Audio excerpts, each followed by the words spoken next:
ole zanin chu thon thungai nom em mai hin ngai thale teang chumi main comment lama khan changle ta devila comment te tam hian ke ni pok an lo phur ve ani in lo comment tuar zel don nia ming than mo ya ziak tu vanlal pe ki fa nai kamal pui ru te chu atliak som vek ni main karia pe lo zeta ka han tho chuak chu ka phungal zo kom na mun chu khumdup nuam tak emokalo tia alo ni lo na samai kong thang lam hnim buk pikara kalo oma are arui le ngal akela ni sel ana ema ka taksa khoilai mai po chu apil deuh phung bok an soidan taka na lo la hi om zevani ka thule ta nuka ludom me vin julai huna kalo om dan ringot chu ka ngai tua let le birthday lom na ka kalani takha wine po kalem nuala damdoi nen ka ti polbok ka chiang tawak lo ma se engtin nge heta hian kalo om ngot thei mal som zual in thing harte I riat su nge kha anga yani voile khata ka het suak le thuta ka thovat kamal chu aron thip le zok mai a ho lutuk khatiang mai tia in fui ru sau chungin kong pui lam chu ka pan chhole ta kong pui ka han thleng chho chu khovela hian keima chau ka om tai moniti mai turani are ina re vong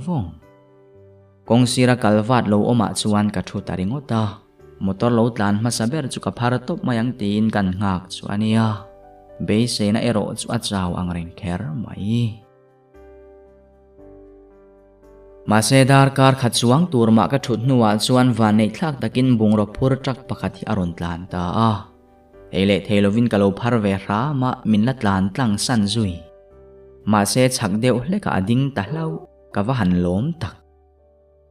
aram huai momin ti chiang mai kan ti chu driver pu anui hak nia amak ve trepa aron ti ve maya ke po chu kanui ve le mai abak chu kong tluanin kanin beto lova ko chung lutin mani in lamemo hospital lampo pan lovin ming than moi te in lam chu ka pan ding chat chuta ka mel por deu phing pheng te thom no tet deu rip le thi deu phunga min han muthut chu ani pu ameng phok te kerasin kela ineng kho soi set lovina kor ngonga ka va tham sa zak thailo pa makti mel deu min en kha tul na love hetia ka om chani hai de reng su thei chu ni sela tha ngal mai chahi ka du ania ka thia ka soi zo rualin thu thlenga min kuai thu ngal no ithil soi hi pakhat ma a om zia ka helove aron tile ka thin rim dan chu pui takani min han ente ke hini zana khan thi tura kalsan kania sin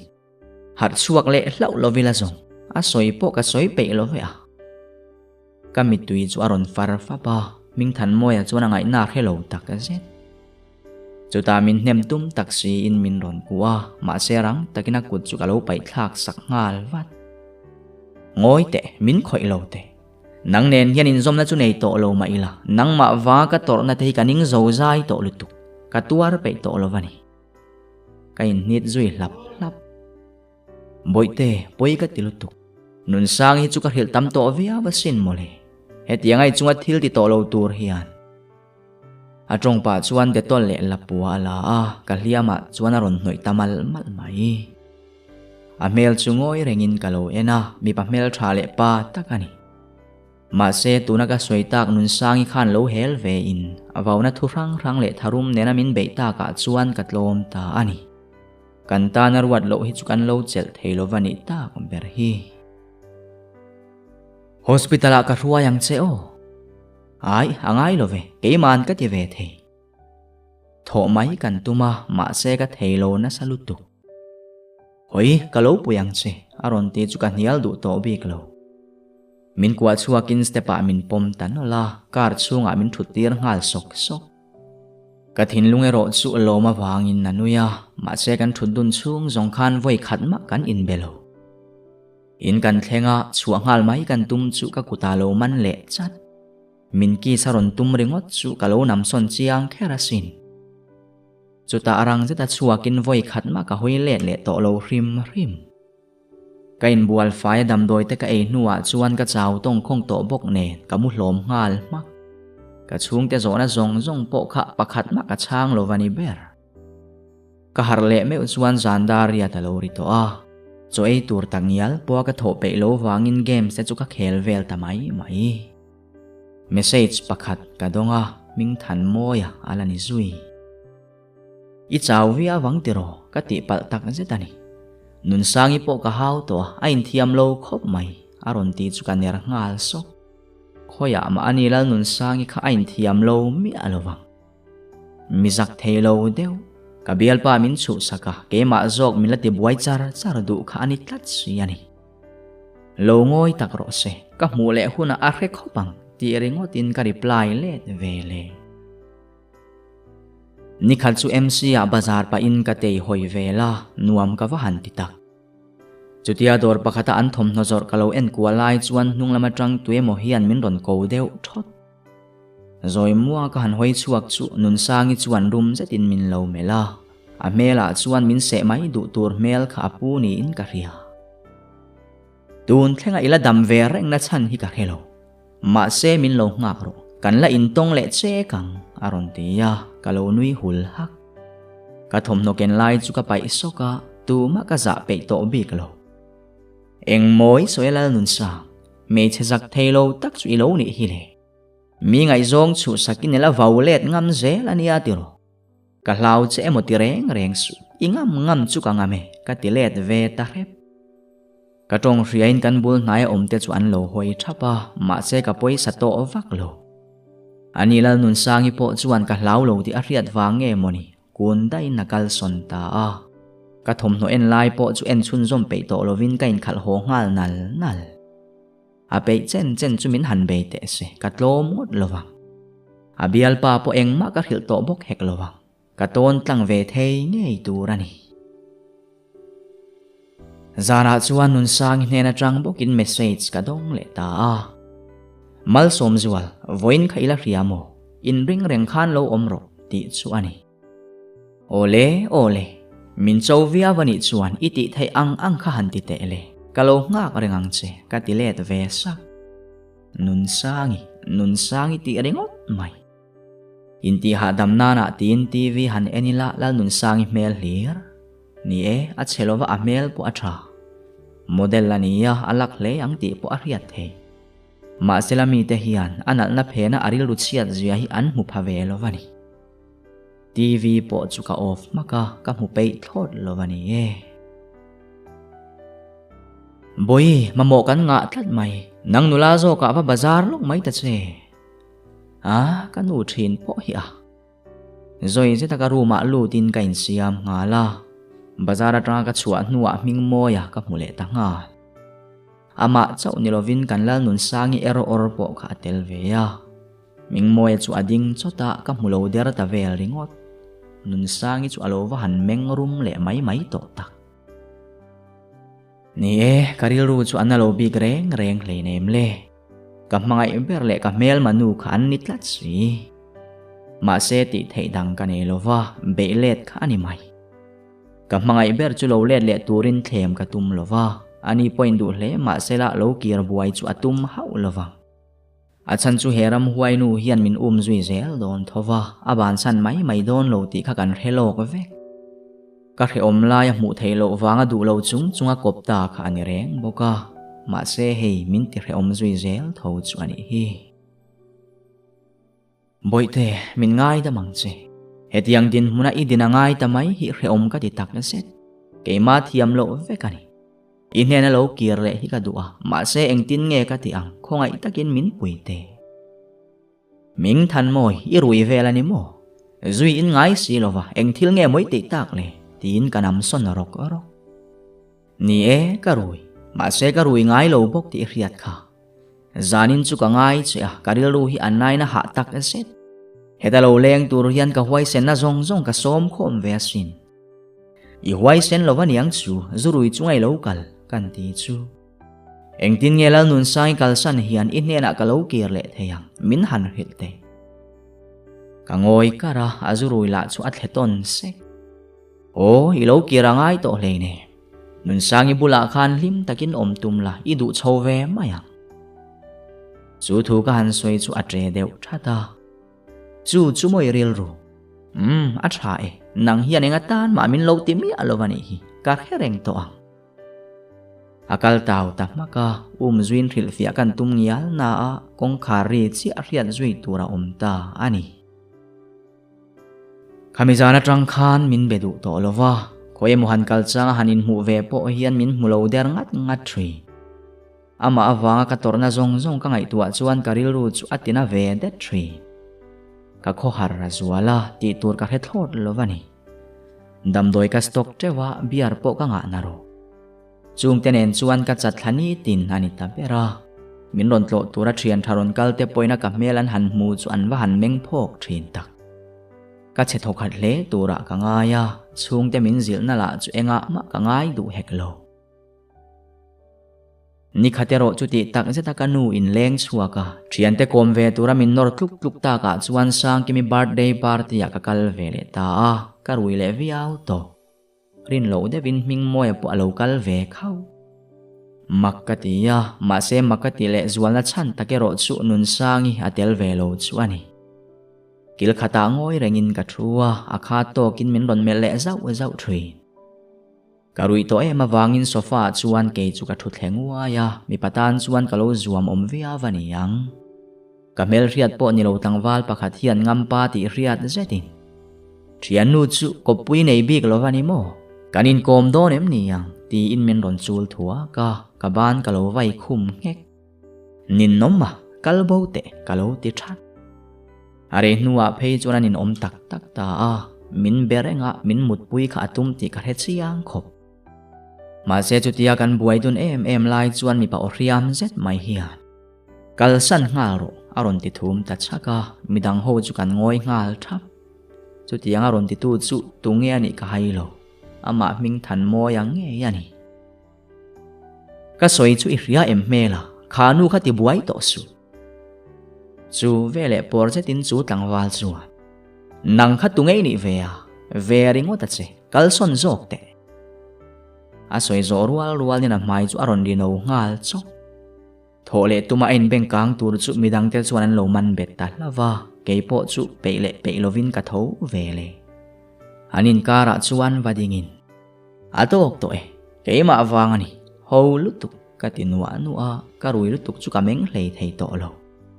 ka on ruai chu ming than moyan min lo chel man lawa kanui su abak chu engma ka he to lo ka harle me chuan ka ruma ka lo mu to a khuwa po chu alo eng le war to makti zeta tho chuak watin in hnuaya ka tlan thla kanu chu ka zong kwal ngal vut nu engtin nge ni zana khan ka lo ho thei e i hremi anange o rela ka zo don che em ni ente boi hetiang em hi chuan to lo te ipa po amingin ko khan upa te an ni ve ya amwal pho thak thin em mai a soi zo ma in ne oma ka khe ve vek in chunga mo katlan chole ngala ka sual zia de chu ka in he ve lutuk in fanunun ha thak zia hi in hello zo kani hi ti chuan khuwa lo tlaya tuk vera da chu awang pa chuan eng tin nge ruina tur ka lak lu le ang ti chia ka ngai tu ale to ka tho ta thura ka in siam ngal mial ka thian nu are si rui du ve zet mai chu ka kol zui ngal zat mate zanin chu lo nei tumte ka local don ka chiri trep to ole local ro chung ten min ko let man lau zetin ka dok chuak zoka ani are si po chu ama chena lo lameng hlau tvn pa in kan thil mamo chu kan ti dun le miala kan ti pa areng bok chutia kan ti lai chuan soi tur ti tam tu ata nun sangi chu advertisement aron lang le lol kan han chai zui le tak mai chu kan soi to play theilo sana kan en le meu chu dar so malo review to mai thianu are site in le kan in hi ain hlat vak lo boka ke in ka ho nak kholai po chu alo re arui to kalpa chuan van lam kan ena khuwa po chu athiang kher mai karui deu wangin ka kal sot lei thei me ulova dik tak chuan ka khuwa har tak zet nem tu ka mamu ani ka riat mi alo line ka mitui chu aron luang chuak ta phone lek chuakin ming moi chu call ka tum zeta ma se ka in zoom le ram za po don zo lovin ming than moi te na ka kalve maka ka kai deuh chi ai le ngal ani chu po na motor sil fai na lo buai hle asira chuan dingin ka lo be buai ve chena min mel zok nain min chang du mai lo hey iwa in du ve tong ve ta che min la chang ta lo fo ngai mani wa han om lo tak hele thelovin ka lo leng ve min duat lo hle mai tin kanin kuang kwa ka hoi taw ve mak mal som zual chun chuna tinge sim toro ka ti che kha ti pa in min ron niam deuh thut thut kaner no nga ka zam du lo lui ve tlat mana chu in ngai lo tlang wal fel deuh khan tu na chuan zuwa in ve to ke chu mana tanga zu rui thin kha kania ka rui ani mai ka mel zewa awa han meng rum tak ani chuan motor min han sil pui lok te ka zo tre hai ho pani chu i du le nun sang i va som mai ro chutia kan ti ta ka chuan a mel om dan chu aron in thak dang lama a meng rum le ta le kan in then to aron ti zoi su oi eng thil nge mo soi tak hi ni eng mo han soi thale te kan ti chu ka beng bula ring zet mai i benga che tem ni kan in then to ka ti chu awa han chim om tak ka oi lo lu tuk nui vel chu min ten mel zetin min ron mel rom roma chu wang chuan rui to su mi pa ngai lo chu bial nu atan ka nei du to lovania ti na ki ai zui sak tuna khaneng moi soya ming than moi fiam thu tho hlek su ani ro chu ala nui var thing pui lo valum te ka sil zo don thu oi zetin ka lut ve mai boka ka dan chu ka in thiam lo tak ka zet ma se in sung ka lu rual chuan ka hat chuaka in thiam lo na hli rin ka khat tlan chuale tuma ka in herlai tak chuan ming moi chuan nung lama tangin min lo kwa bet chot hey min tharo heta yaneng ti turin nge ka lokal ka ho du kan ti le nu no nilove ka chel bet to che ani chuan thla le che ka tum mi alo ama khan me che pakhat wangin ka kalsan che tiro ni ka lo huai sen tok lovani ma se tu na zonga teu lo mai eng po tok do nila nang hi ka veng him zel to ang che zuali ka mangai che ani ka khabe chu domin ka mui lo khur der chu dim zetin naron fop ta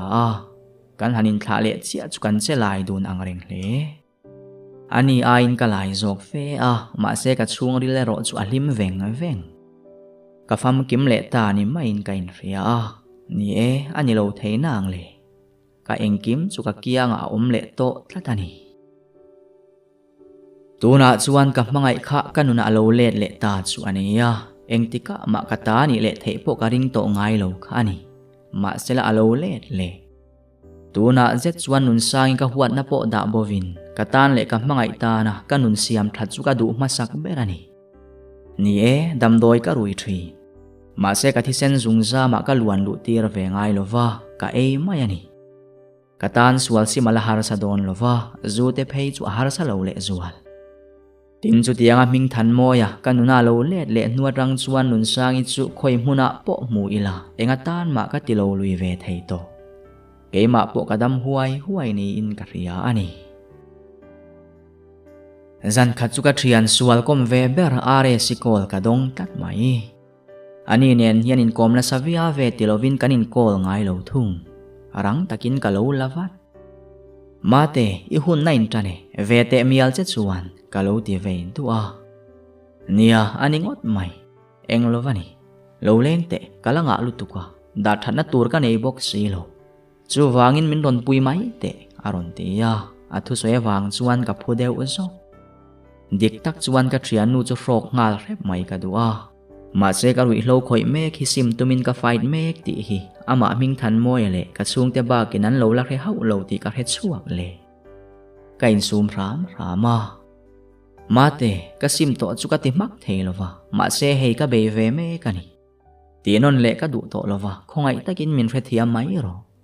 midang du tuan omang kalo zon pui don che em ni ka ti chu atho hala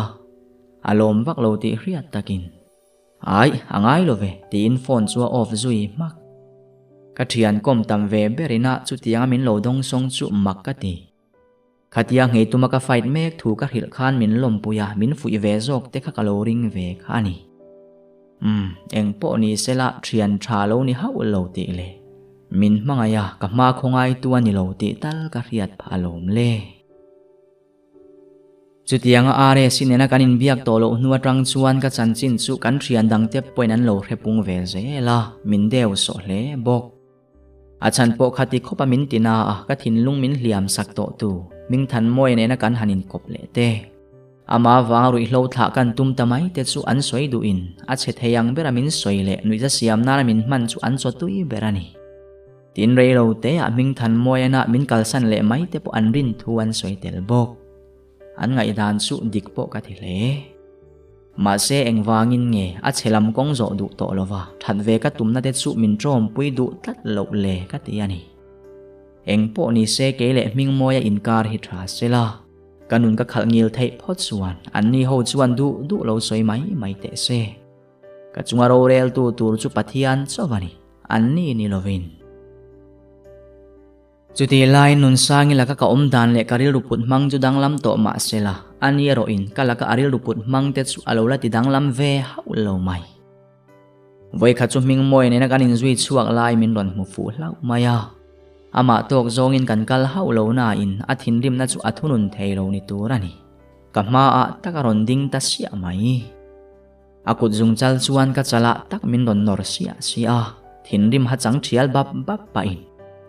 nang mei chezak thei lo nu ka bial pai lo chua pui ngam vela ni mo ka riat sa ma ni sela i zak lo ma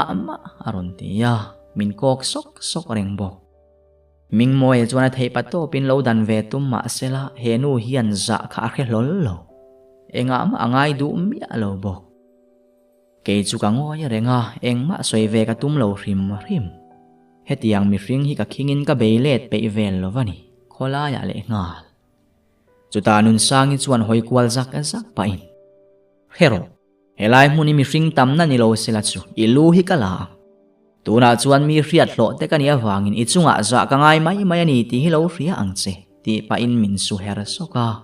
min kalsan ta ram chutiang te repa mi tamna hmuna min hanti mual pho kher chu karil ruana ka khong vek ni in ka in ria nuailam enaka din khong reng lai chuan ming moya o ka he thuta chet na chang ka he ve ta chau ka thin rim lu tuk le karil runa chuan engma ka ngai tua thei to lova ming moi na min chel na kut po chu pai thak sakin ama po he chang to lovin ka ma zona chuan ka kalta mok mai mi reng chuan min endeu rek ni te in ka hele ngala ka tra chuak tak zetani in ka thlen rual in ruma ka lut ngala ba ruma lut tlang le in ka trap ngal zoi chuan nun sang khan eng tin nge ming moi chan chin kha soi kha ka bial pa ti takha mi zi nga le ngal a auring na samai sia ka zak ngoi ti bak soi tur po ka helo chumi zana chuan jan khuwa in ming moi chu biak po ka belova a text de call reng eng ma ka chang pe bok hekelo ma ni chawa omria in ngai tua that le ka du ani hetia ming moi ka ngai dam le tamai hi ka ti sualang em ani hiana dam chunga tan heram huai nu la ka ta hi min hum him zo tak angem tinama ber po hi he nu la ka ta hi ka ta chau ni turin ka chel hlen thei me wangem zona chan sen lo chu alo lut zuta chan na ero chu ka nei hau si lo wani atu ka ero ming moi chu ka nep zo le talovani bere jing kara trangena be dong du miau si lova ama sabera tan min ron text le phot ka reply du tak si lova chuan min ron call le chuta zet chuan ka tuar zo talo anuk no jok tanana na chu ka tlom le ta duai mai ti chuan hun le ni aral ve zela ke ni pani inkar po thale to takani nun sangi aron lan ma ming moya ngei mai kha ni le to kan limin kanin lungruala tu dang ma kan ngai biklo ma se kan hlime ka ti rual hian thil engemaw mak tak mai ro chu a thungani ming than moi ne na kanin tontir kha chuan kanin kara tu ma anin rol lo chu soilo achung te tak nial po khan min du in min ngai na min tlon tai moti mai tur khop khan min be tha hur rengani kha ma se ti khan kan ram huai nu nun sangi aron inrol chowa midanga tlon thiamina ma trang ma kha hai thiam na samai sia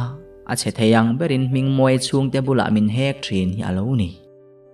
anni chung kuala ni selamiril rutluang tam mi soi ang pom le oi mai zel mi an lo ni ya a soi zong chu thu dike moti nan pom mia zel boxi ti chuan ke chu mi swal tak le me che om thadu lo tak mani ngai zong te bum ching le mi pa chi rang koplor angin min riat pha ta hi alo ni aruk tak chuan he tiang an fapa ni na kan hanin kople tamai po hi an lom lo ti an mel le kho sak dana ka heve veka ma sela an fapa hi chung ko en kol tu berle an fapa nei chuna lo ni awangin engma an soi buai ngam lo thung ke point engkim heve vek ma ila khelo ang thapin ka omatrula an ina ka len sang point min biak ma sak tum to lo ma sela amma anga omle ka du e ma wang chuan that ka chua lui ram zo kani tin thil pakhat kala soilan lo chu mingmoi le nun sangi ten hatho na mun hi ain anga private school yan ve tak pakhata thok dunin ni tinanin hu thei don ani ti kha chu ngai tuana nei tan chuan riat thiam lo tura lo skula kal hlan te hian thil ka lo ngai tu vaka ke ma hi ka tot le up thri ani nun sangi la hi aza theilo mai ba ka midang biak ma sakre mi alo rideu har thei reng mai chi ani le ngala ama mel that chu soilo apiana nalin model te kha lo ni ve bok ne avoi khat mela ringot po tlangwal tam takan tludon ti ka riat chian e ma wangin mingmoi chu alo chai thlule mayang ti ringot ka ngai tu alo theilo wani tlai khatero chu an ban hun om vela po ala re tlata wangin ngai thalo zetin ka vakol ta avoi khatna alami alo le ngal ka kol non le ngata aringral trep ti aron lave ta ram engei riata ni le engin ina ban hun ngak lel takin kalo oma nangla chuan min ngai tu ave mi a box si lo tap o truwa win ka tia an ngoi wang phot chuta zai dam tak bokin boite zana ka hil fi ang che kala buai dewa hei tu na chuan motor ka khal me ka zana ka lo lengang o a thaim ka chana po ngak to lovin phone chu ada ngal mak ka wa han lung oi lo tak ma che ka be se yang ngein zana chuan aron lenga engdanga soi main tlaya buaina chan chu ka zot mol katia class kan bang chi kha in po ka thlen main kong laka ka thian pa nen kan in to ka ani la ke kalani sia kan be khot lai le no lo mole ani chuan chu wang chu moi buaya kalo ti man ram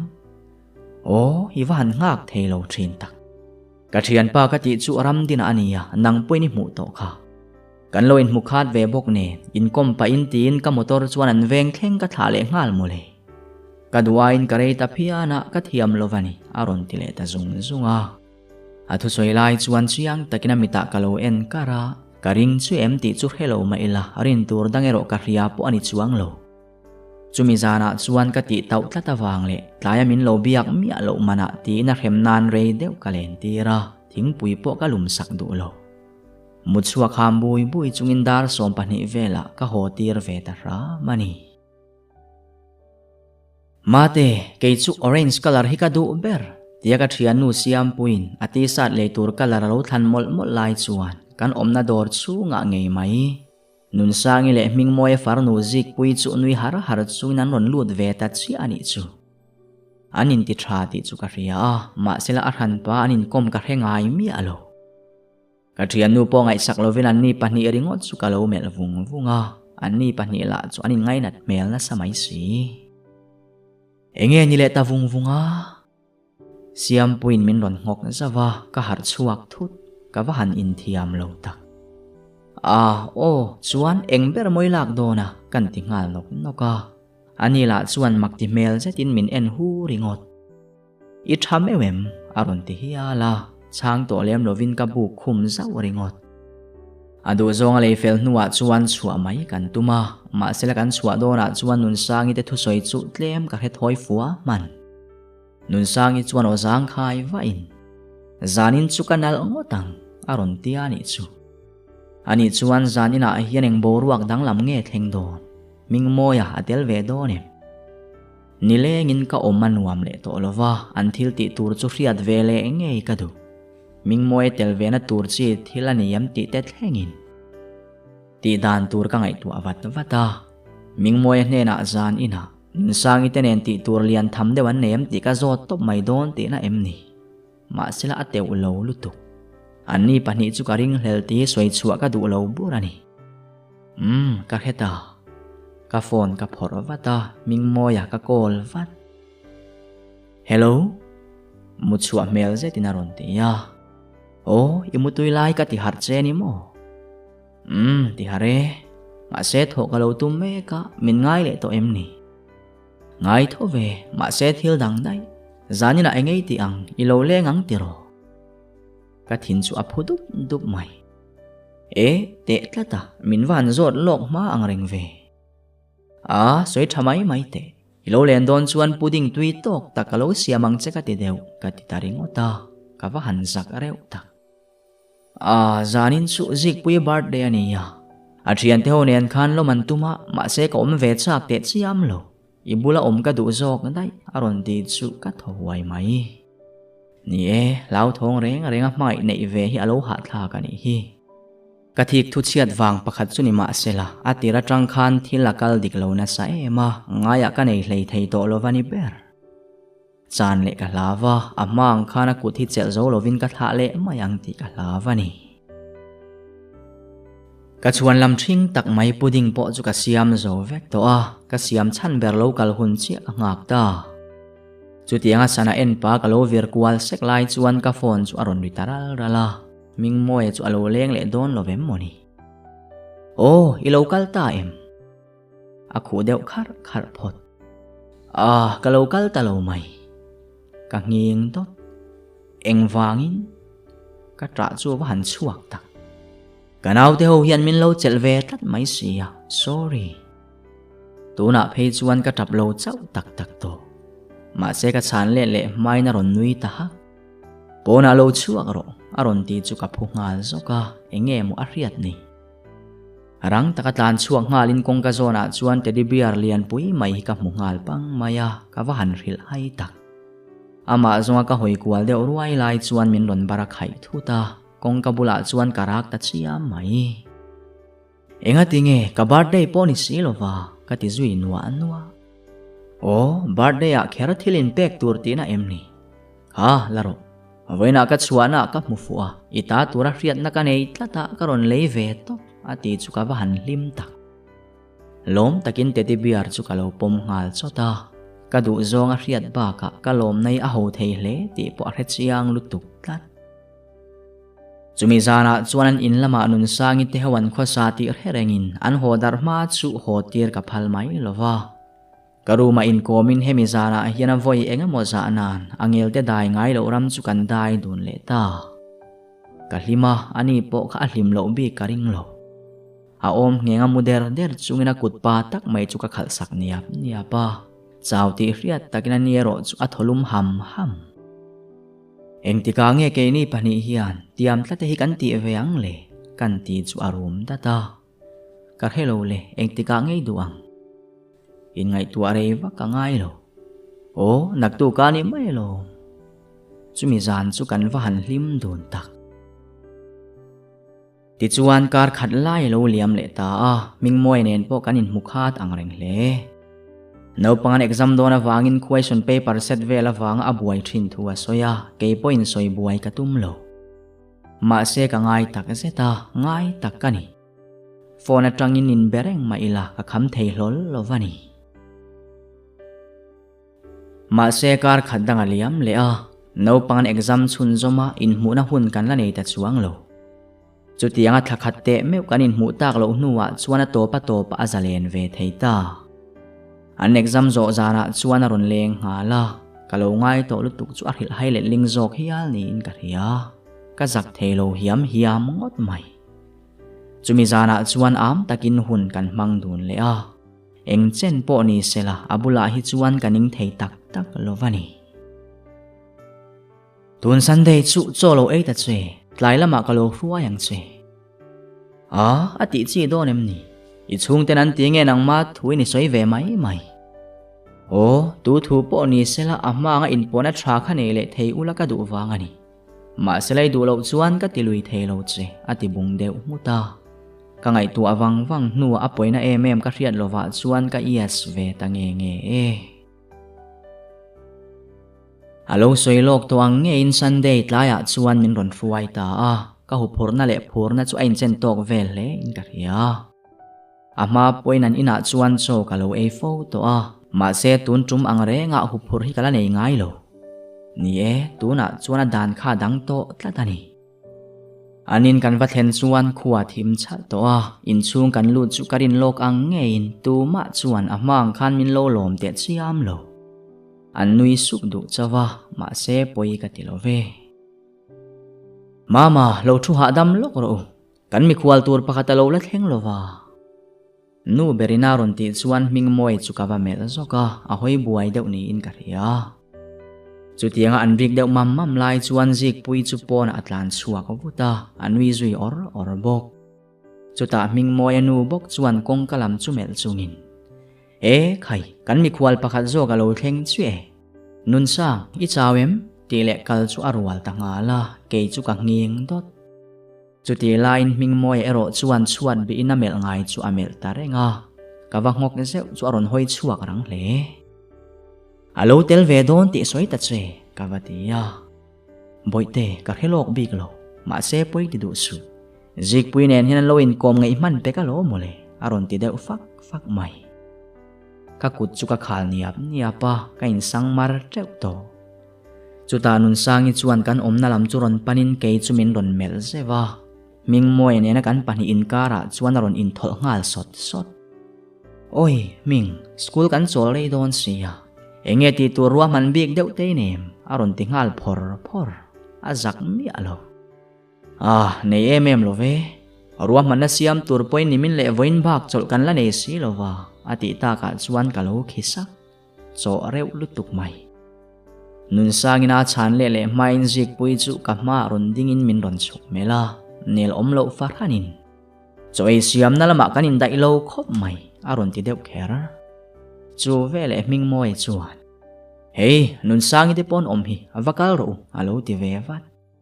nun sangi le zik pui chuan min mel no to lo ti ka hriat chuan ka tho zui thar a ho lutuk ka manalom ti khan lo in kom ro ka ti ya chau kalam panin zik pui chu ka zui vele nun sangi ero thung chu ache son e lova ming moi chu abo thulo chawani choi do kan chu kan kil ta thap mai ani nun sangi bok chu ming moi bula athungal thura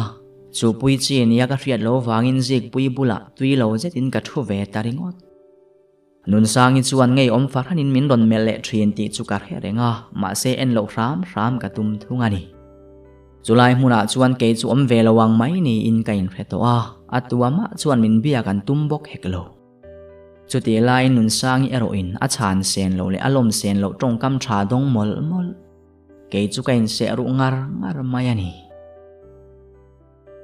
choi khama chuan rei lo te kan thu khomuang le a nuam lo ka ti ema wangin ming moi point min khongai deuh ta ni nge yang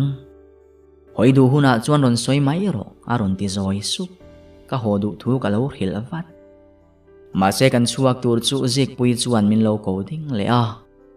mama lo ho har su nun sangi hi va tha ve lo chuan aron ti ani chu chuan kanin mel zoka chang to lovin kan chuak zui le motora po in bezui to chuang lovin a kha to kin min ron mel le zau thina ke chuan pon lam hlir ka hoi thung karil lungai tu ana chu a chaw tak zeta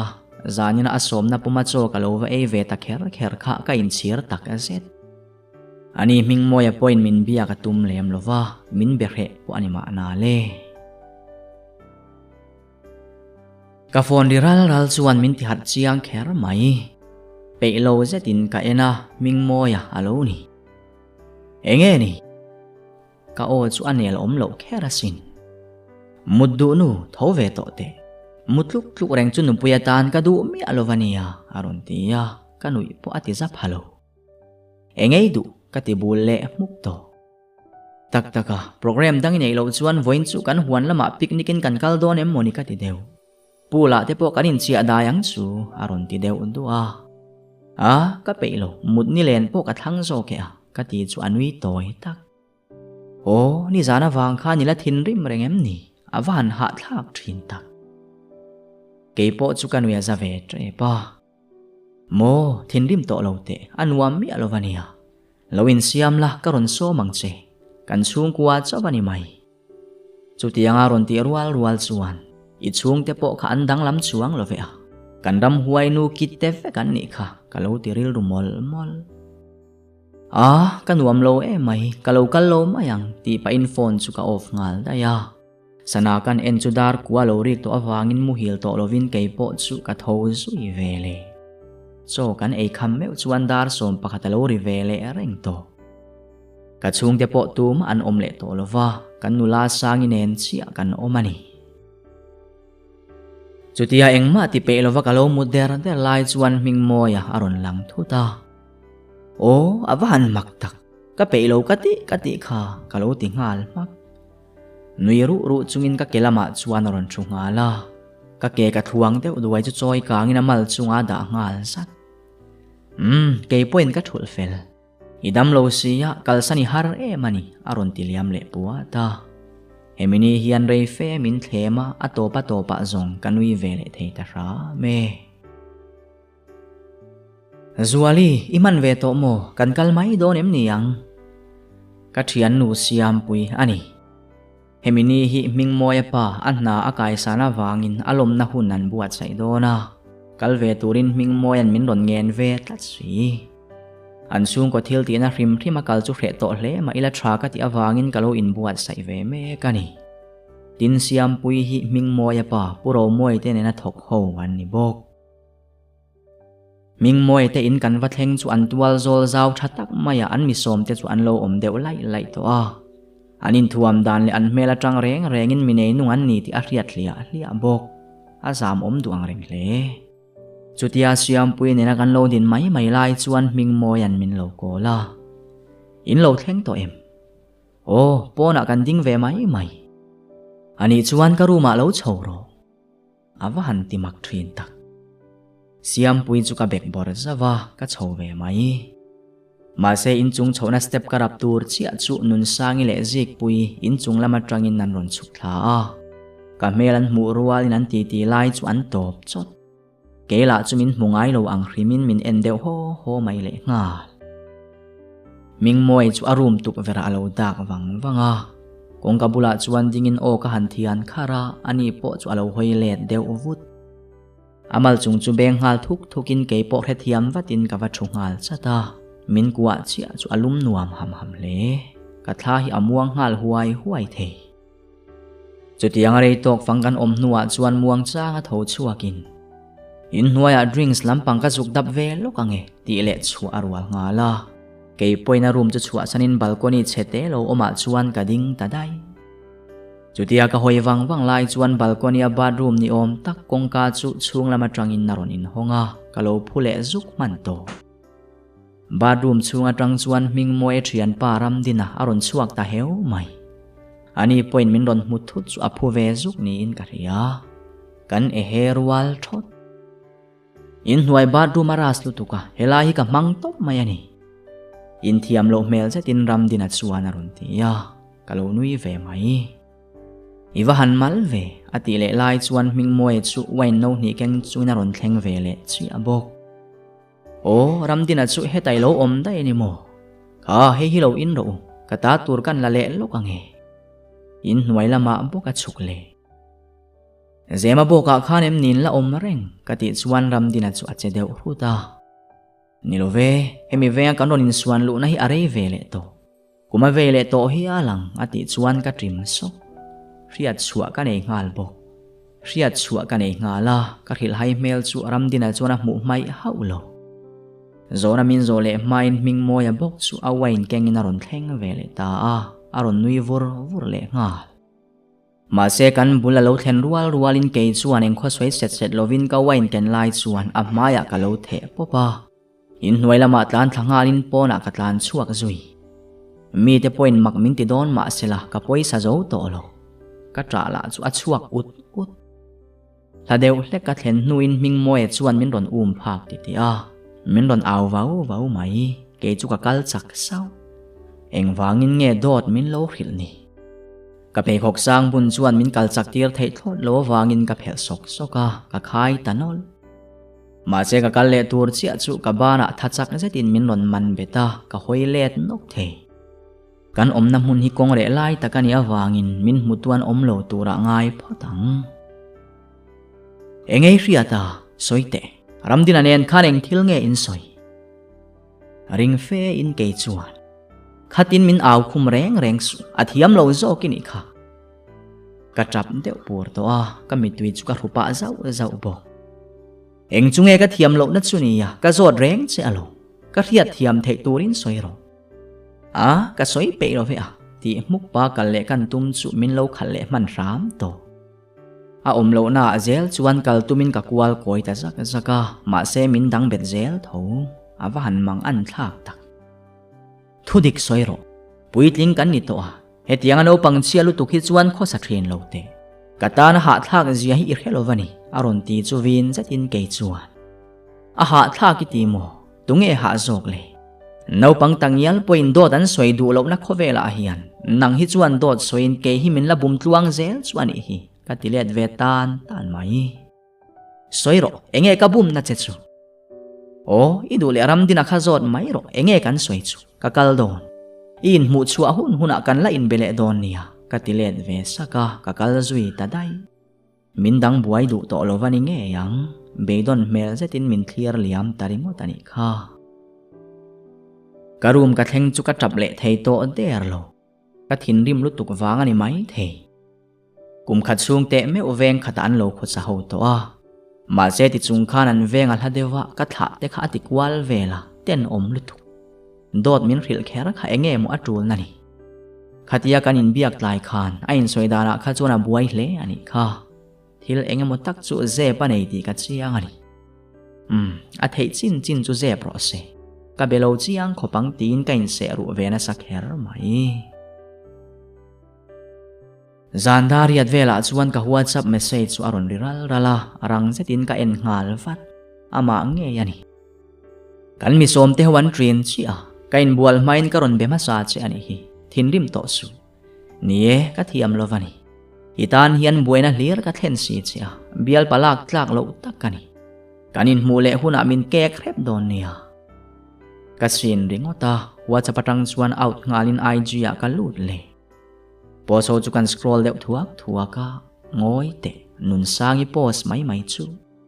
ada hun chu kan ena dar kar khat liam ta chia khalani voin lama hun man alo post na samai chu ni in ming moya biang afo saklai te zik puine na an thu dun lai te le puro moi te nu pa ne na an lak dun te atam lutu midang kha chu eng po ni sela ming moi ne na an lak dun namol mai kha ani ka ho san nu an lak dun ani mel le ngal an van zak theilo tak eng tiom zel tur nge ka hethiam lova ming moi then len turanga kai ngai tu ala in harsa ka tilok tak azet si atuk zinga chuan ming moi hena tangin eng text le call ma ka dong lo ngal panga ma se ka poi ti chai love ni lengin dil rulak pen nana ti in kanula sangi chu ka pui char bazara te kalpui ni lengin ka phone chu khuma ka da topa ka khoile to lo chu tianga buai taka ka chet ve tak chuan ril ru ha na te po kan lo the hil ve a tha tak a zet ke ma po ka jang hok thein ka in ria ani kar ni lai liam nuwa po chuan ani chu ala re maka a Facebook profile ka check tana ma se post thara lo story po heksu WhatsApp ala ni sela status anei mi alo bok ala sin ka check le yesterday hello in ti dai mai mi thinen ka te khin vel ta mai mal som zual engwangin nge moi lul em ni biak chak et khan lo la ngai tua to su ita tura ruat ani lo ti hi pomla ita tur chu chunglam khiana ron pe vele mayang che i mai ang khan alo mai velo che ti na ni hi mi pa te hi bum tu an ni ya lem chan thiam an ni bok chuwang chuan in ti chakla malam pan jok ro le khuwa atlai ma hian chu tiang a thathum lai liam le nuwa po chuan atu ve ma chuan in bia kan tum tami alo nge ni zan tinero ala sin kala check zia thin thung heti lai hian tuemo chu bia kanei ve thina ma se khohar nem tu satli atana ka ti mai khani ril rupek chu soilo ka chung ril khohar na satak hi achan ve tangial po apuru zo me ulo amala chuan mindu ema kan veng then om lo kami ani na thatok tak nei na ma po chu a iai om lo tak meu abe dong du lo lu tuk te chuan ka thin an tirim jok thina mi pa ngai chu ni ila emo me chadang dai chu ni la kan nol don lo te lul ne a khongai thak ngot mai heti lai hian nun sangi le ming moi chu anin zui le zeu thina ni ti ka thian te hne na tangin ka heta fowa kana viau don emo ka ti line kalorin lok deuh tho kha ani boka ka ngai ang ain kana mi alo ma selam makero ka ti top theilo wani tidik lo ma satu zok le dot min rila min bum ma satu zok kha ani miaw wangi na in sir thuemo ngai dam dil na tong kam enge motal su aron nei ve kalorin ruk te lul nen khan are ve ngal mi amai khani ya makti lo chi kha ani lo rim chapo ve le indu tok na nga ve bok in ngai zon chu alo na mai lo khop mai ni khat chu kan dor kal ko nga hian ram dina kha ka mu fu le ta lo maya aman mo mel viau nain ka beding le ta ram ani po min mu thut chu aham hai ve de nge ni e zuali kaman mo dewa khai tha mo ati chuan ka lo bu sewa min kalpel maya hantum chu abana ka lo vuan chat lokin ram din oh eng thil nge ni ta eng lovani ithian pa ne nin munga yem emo in biak tal po in kati deu nok noka amai than tui lo bol chuak triam chu ruk fai deu kok pa in beve zeu in thawak lovem ni ke chu ka bunga ta kamini ya khan itlan chuak ta dai sia aron zui vat chi ani kha aron le nuwa khan thil om zia ka lo zota ani point min rila ma sila in thale to emo ka lo ti asin rang zetin ke chuan ani le eng thil nge hril che ke ma mangin do da lo hril che ani ome dik tak chuan kanin muanga asoini khan kanin mulo ti la ama khan in muve lo zo kani kamini ya khan nun sangin en thom nodor lian tak pakhata an lu dun lai ka muwa khanu nen khan an la in kop char emo ka lo ti zo ka ma se promotion kan lom ni a khani local vele boxia karil win ti buai ve kani ti in anui zui hak kabungat ngata ka in seru treu mai thil om zia chu kaman takwa re chu taram dina chu kalpel thuak pa in kan in thento kati supa makti mel zetin min en zui vung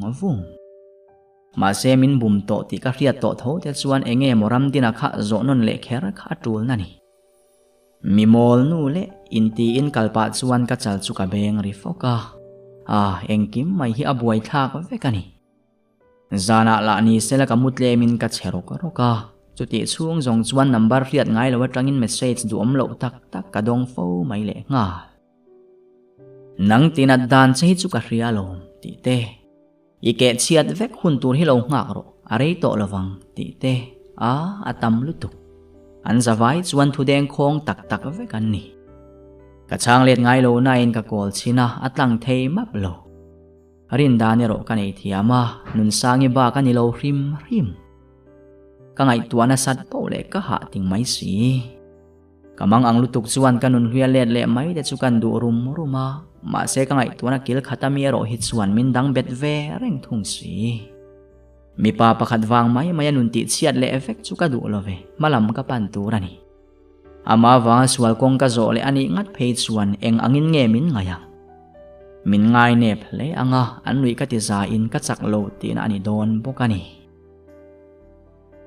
ka topic lutuk le tot lutuk chu in pai thol na tur ka mamo ti ria in siam pui ka vakol taringot chon nulama kan dora lo leng turin ka soma na ka lo wangin a lo man hlau ka va han lom tak dar khat vela lo thlengin ka lo om ran to ka mela muchia chu a mela khana lom te chiam lo ti a ria hetiang turani lo it's hevek to ani hi in ngai tua thale ro a zia lo e mai min fuya kanui su ka ringot ka tum velo ani chuan eng ber nge soi du chu kalo ngai thlang ati chuan ka thohal ka re tak zet zo kani ming moi ne na kanin kople nuwa thil thleng zong zong chu zep then nei hau lovin ka hil fai ta feka ka soi zo meu chu ka mi tue lo tling pa mai ani point uluk zetin min lo en kar bok chuta muang cha nga ka kut churon von pa in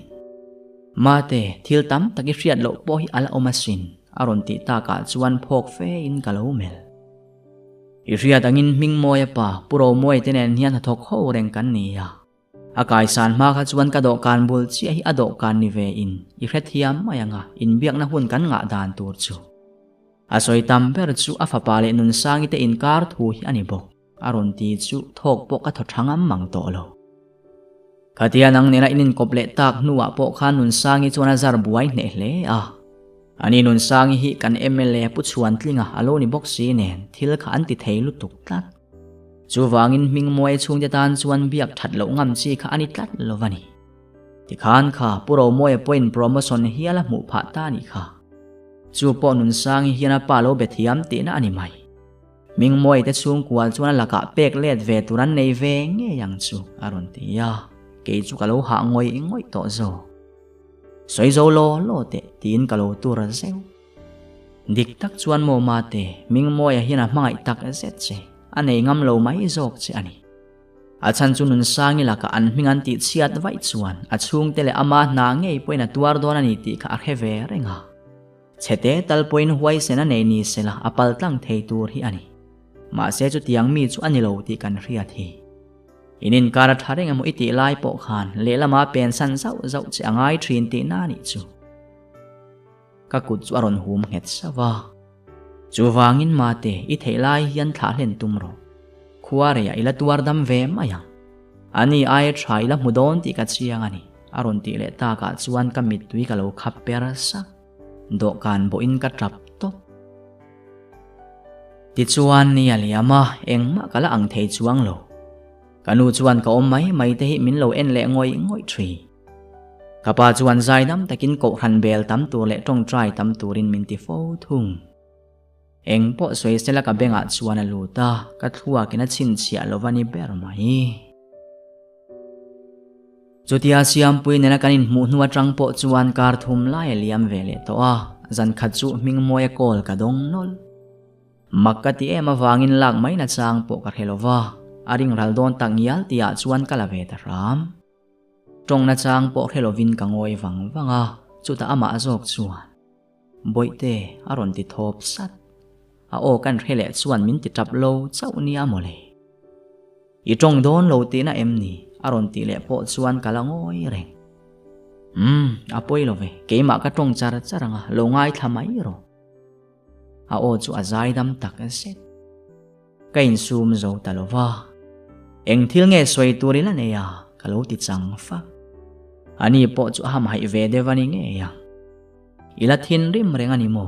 i thin rim re ngai lo ve mokatia la thum la ya liam to tu na chuan nui ve to te chuta ke chuan por fe in amang kha kani to lo ti i riani lom ni dot lir soi le tur chuan min non biak ve fo hi atul to lova tu na chuan dot thil tlak le bum tlak po kani to lo hi min hret hiam ro katia alo thole hal boite aron tile boite min te to su ka wa han vin tak ani le mal som zual ka thu soi reng hi ngai thla ki tum lo ti na em ni o ka tum buai pe to lo i thian pa le ka thian te ka tangin ka lo khen wal to ka puar lu tu ka luak chuak le thei to si lo wani hi ka lo ti let pang mai ka tho ka kala soi zo lo khamin ni ai om dan zong po kha ram dina ka zo chuak vek to kharam huai nu khan dor pakhata advertisement tura tana somna adona wangin ikal puya ni lom ni kalo mudiam to chuan mo khanu khalo khilla number dang mangin min vauna thu min ron thon to su se a huai sen ve hle ani chuan mai chana min ron ma chon jok ro se ka soi zo ti in ka thole ko ni e boite i soi chu adik ka feke ma senang ma bak mangai ka nei lo ti riat kha ka soi hi ati mek line phone chu ka da mak ka thin rim lu tuk chu ka sa chuak vek ni in ka in ria eng poron soi sela kan inkar hi arem tak tak to don chuang lo arem thelo tur nena hun khoral dun reng hi enge sot na nun sangina min ron vauna atana ahman number po ka block zui tamak ti chuan ka pa thumin ron angin biakin ka bel tam tiala ka tong try tam tual bok kanun po alhimina jang khai sot viau mai chu ka mele taksa lo lang chuakin mu ka nuam le hle to ani ti min ril thri nung tol ka tum to lova thengil don lo mai la riat reng ro ka tum to lo hun le ni lo liam vele zelin thathum dang lo ral vele ta ni khachu kan chung kuwa janria kan kil thap line tlerol pakhathi le kha phe khat kengwa wa chungin ron lu ta kan lo en thap hei o usual ile kha tur ti in min ron pe ya ka lo ban ve mai kan en chiang chu in nei som na ka da lo ni ming moi le nun sang ite in nei som na ka thalo ni reng ani chu kamur chuak ngal veka ka kut chu akhur der dokana chuan ribur khopin kada a ka tho zui dai kanu chuan mang an mel zetin min ko zui loma ka chang thei to lo ka trap mai do ka luak te la chu a chuak hul thei nia mole karuma lutin badruma ka tlan lu ta toilet bula chuan thing ka uak zui ngal bor ompor kain din man main ka tap chuak ngal hoka orol chua me vin ka tap chuak ta ni chu kanu po churang takaron tlan lut vein tingai na vak min rebi kheksu kalu te chulin min kuang het em ringot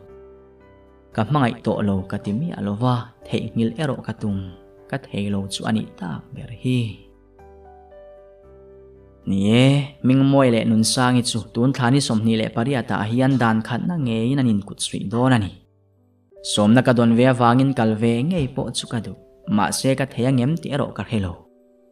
ka thian nu siam pui thung chuan kalve ngei turin min duwa achan chu amuna ngei kal chilila ka tor thiam the be sei jok wang ani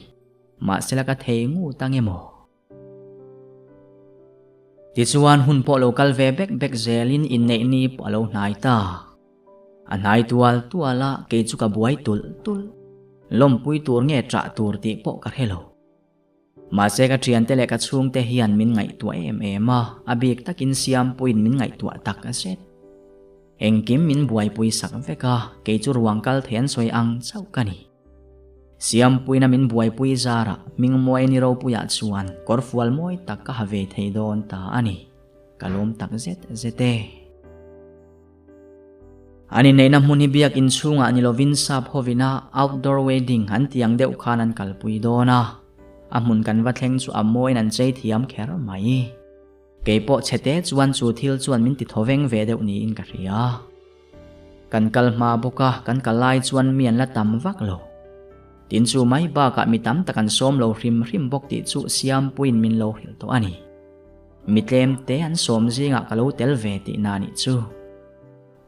ma se dar kar chan ve vel kan thut nuwa chuan kal khom po kan thanem tana thutna tura an buat sai po online mi alovin kan khat thap ka phone bia kalo kun radio wangin eng tik line nge mo nei tu tur chu kan ma stay stereo te an siama chuan alo din man po ka helo ka hoi chua ruala ka ba muthut chu ka mur chua ya a mail chu alim ni in ka ria a chungril mulo ma ila alim tura ka ngai ve top nui varina kut pani chu amalama ada amazon chu nui sangin na mel reng bok chuti lai chuan midang zong chuan nung laman ena keipo ka hoilet ve fat chuta nun sang ngei mai chu mo kor fual var thiang lim em mai nuk dal chungin na lo pheya ming moi chu va enin ani po chu anui sang mai rang takin ming moi om na lam chu ka hoilet le a mel mol chu ka ending theilo vani anui moi takte atak samoi takle lum nuam em thamwan pui om takte a opa takle engemaw changa thop le sat thrin te azawai mai chuan kata turan ni ve ta silo tuna tang chuan nun sangi chan puala lo ni to anga ani chuan du huna khoin na ku anga a fo pina pom bokang ka thik lu tu chu ka za chuak vek pastorin thua cham tir lai te chuan du po ni ila khodang ka hoi son thei mol lovani ti chuan hun chu kan mang zo ve thei ra ma stay su suwa sanin kan thut na lampan chuan an ron phei do na ni chu ta ka thut suak le chia le ming moi ron hoi phei ve chu kan mi tain tong ta sia mai ka tim sok ani po kha hoi buai deuh ni in ka ria min kalpel nuwa po alron hoi let zuk ti po ka hereng ma sela abula kalmek nun sangi chuan lo mu mai hau lova kam mangai kabial palui kayeng kim ni thin tuna pasal lo ni ta ming moi khabea chuan dom sakin alu chu akoi her sak avat kalo alle man tre pani ma se in rol chi ani lova an kaliam rual chi chuan katliak nop ni berin ka in ria nie tuna chuan he kumte halo ve le ta malam panin kalakal ve me ka zel chu ani hi mangai dang chu tong le ri lo ma ila pathian in min mangai tu mi pa thatak min pe thunga ama pu ka soi to tho kha ani palai te ron tirin a hun te po kan soi fel ve to nie ming moya khalo kier le po ni sela ka zui to don chuang lova a ya ka pasal ni mai tur lal mangaya nge mai ka thang tho wang ti karing ani chuan min phat sanin min bum ve hau lowang chumitlai zanria kan kiel zowa chuan karuma lutin karum tuk vera tanga tlai ni tlatur eng sen put mai chu ka thlir liam ta vonga eng tika ma hun liam to te kha chu an lo kier le to hau lowang atop ta